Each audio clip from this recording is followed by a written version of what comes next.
Bugun sizlar bilan biz bitta bo'lib stereotiplarni sindiramiz.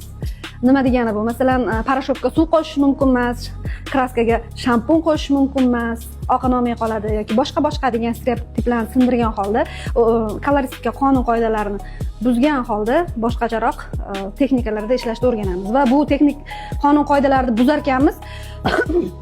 O'ylamanglar, ko'r-ko'rona buzyapmiz deb. Bilib turib buzamiz. Hali просто tak tang'alatib buzishmasda bitta. Bilib turib asosini buzamiz va bizning natijamiz rosa zo'r bo'ladi. Kamuflyaj sidini deb juda ko'p aytdim. Sizlar ham qiziqib qoldilar bu narsa nimaligiga. Bu oq sochlarni bo'yovchi texnika bo'lib, masalan biz kamuflyajdan oldin qanaqa bo'yaganmiz? Nolli kraskalar bilan, ikkita nolli kraskalar bilan bo'yab kelyapti shu paytgacha sochlarni.